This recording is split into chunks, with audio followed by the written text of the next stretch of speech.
Bonjour à tous, c'est Karine. Dans cette vidéo, je vais vous expliquer comment travailler tout au long de l'année pour vous préparer efficacement à l'oral du bac de français. Pendant le générique, n'oubliez pas de vous abonner à ma chaîne pour profiter de tous mes conseils. Vous êtes prêts? C'est parti!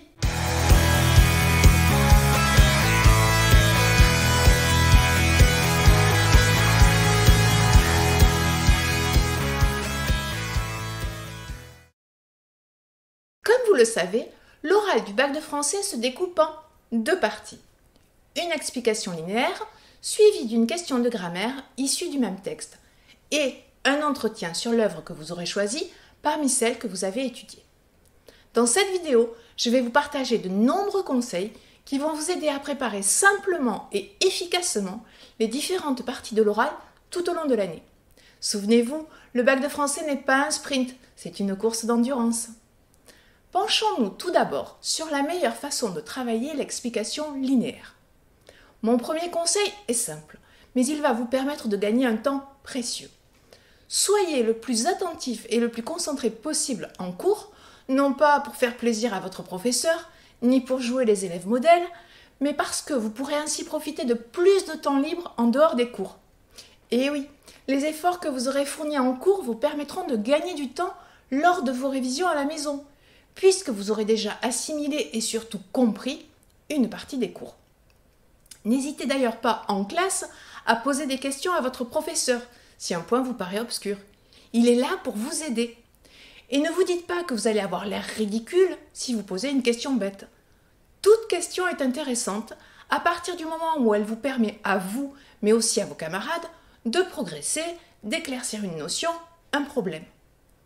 Imaginez que votre professeur évoque fréquemment le paratexte. Or, vous ignorez ce qu'il entend par là. Vous passez donc à côté d'une notion essentielle et somme toute très simple qui vous permettrait d'analyser plus facilement les textes, mais encore faut-il savoir de quoi il s'agit exactement.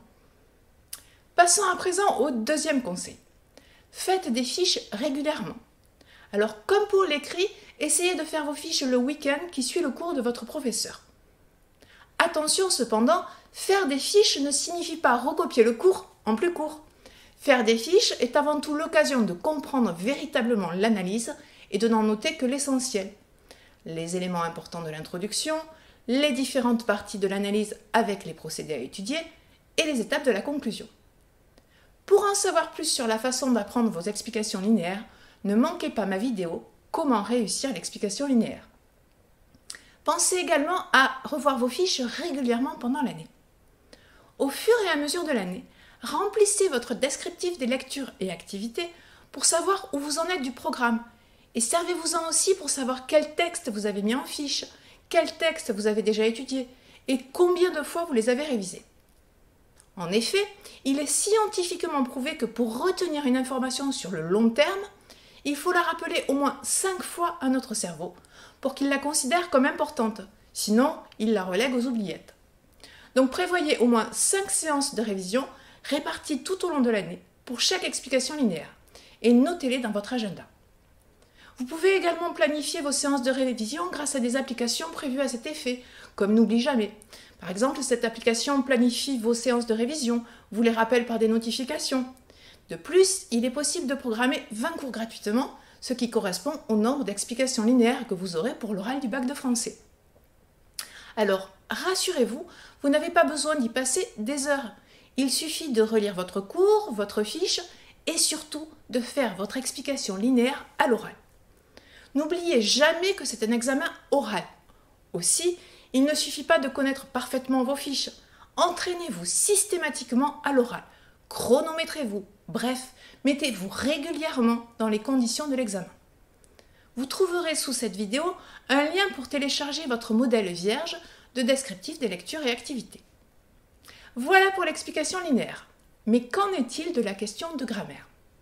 Alors, comme vous le savez, cette question est notée sur 2 points. Cela peut paraître au premier abord dérisoire, puisque cela ne représente que 10% de la note finale, mais en réalité, ces 2 points peuvent vous permettre de booster votre note. En effet, 2 points coefficient 5, ça fait 10 points de gagné pour le bac. Elle peut donc vous permettre de gagner facilement de précieux points. Et j'ai bien dit facilement. J'imagine vos grimaces de désapprobation. En effet, beaucoup d'entre vous ont toujours vu la grammaire comme une matière barbante, rébarbative, et n'ont jamais vraiment brillé dans cet exercice. Pourtant, c'est l'une des parties les plus faciles à maîtriser, pourvu qu'on applique la bonne méthode. En effet, la grammaire est avant tout une question de logique. Il suffit d'appliquer quelques règles, que l'on pourrait comparer à de simples formules mathématiques, pour que cette matière devienne un jeu d'enfant. Je vous conseille donc de ne pas snober cette partie de l'oral et de travailler sérieusement les exercices d'entraînement donnés par votre professeur, mais aussi ceux proposés dans les annales. D'autant plus que la grammaire vous sera très utile pour vos analyses de texte. Que ce soit pour l'explication linéaire ou pour le commentaire composé, elle peut vous permettre de vous démarquer et de faire la différence par rapport aux autres copies. Si vous voulez évaluer votre niveau, n'hésitez pas à regarder ma vidéo intitulée « Es-tu prêt pour la question de grammaire ?» Pour ceux qui souhaitent aller plus vite et plus loin avec moi, j'ai mis au point une méthode, la méthode TGV, toute la grammaire en vitesse, pour que la grammaire n'ait plus de secret pour vous. Pour ceux qui sont intéressés, je vous mets le lien ci-dessous. Voilà pour la première partie de l'oral. Regardons à présent comment vous préparer efficacement pour la seconde partie, à savoir l'entretien. Vous devrez donc choisir une œuvre parmi celles que vous aurez étudiées pendant l'année avant l'examen. À ce stade, vous ne savez certainement pas quelle œuvre vous retiendrez et c'est tout à fait normal. Pourtant, vous pouvez d'ores et déjà commencer à vous préparer à cette épreuve. Je m'explique. Vous allez devoir lire les 8 œuvres au programme au fur et à mesure de l'année. Donc, mon premier conseil est de lire ces œuvres en gardant à l'esprit que vous devrez en choisir une et que c'est peut-être celle que vous êtes en train de lire. C'est pourquoi je vous conseille de remplir systématiquement votre carnet de lecture, non seulement pour garder une trace de votre travail, mais surtout pour proposer une lecture personnelle de l'œuvre, puisque c'est exactement ce que l'on vous demandera le jour de l'examen.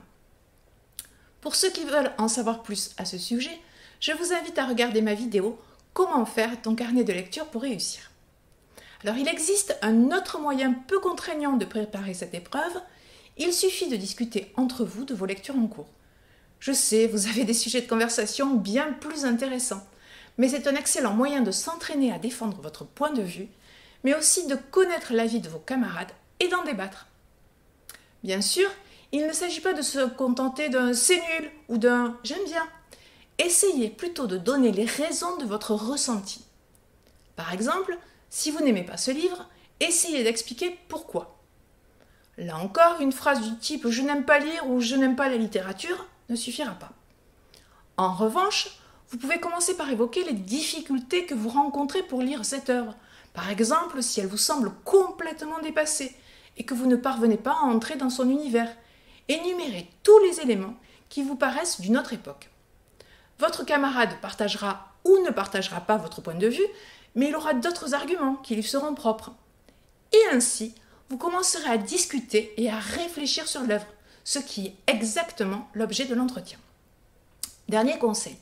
Après votre lecture, j'insiste sur le « après », pourquoi ne regarderiez-vous pas à deux ou à plusieurs une adaptation cinématographique de l'œuvre ou une mise en scène du pièce de théâtre? Pourquoi est-ce que j'insiste sur le « après » ? Tout simplement parce que si vous regardez l'adaptation cinématographique et que vous considérez que c'est largement suffisant ou que vous lirez l'œuvre plus tard, vous serez forcément influencé par la vision proposée par le réalisateur, par son parti pris, et vous ne pourrez plus proposer une lecture personnelle de l'œuvre. Vous ne pourrez plus vous l'approprier. Votre vision sera celle du réalisateur, et ce n'est pas du tout ce que l'on attend de vous. J'en reviens à votre séance vidéo de groupe. Une fois que vous avez vu le film, discutez entre vous de ce que vous en avez pensé, en quoi cette adaptation correspond ou ne correspond pas à votre lecture. Et vous verrez que cela va considérablement vous aider pour l'entretien. Voilà, j'espère que tous ces conseils vous ont été utiles. Si c'est le cas, n'hésitez pas à liker, à partager, à commenter. Et n'oubliez pas de vous abonner. On se retrouve très bientôt pour une prochaine vidéo. À très vite!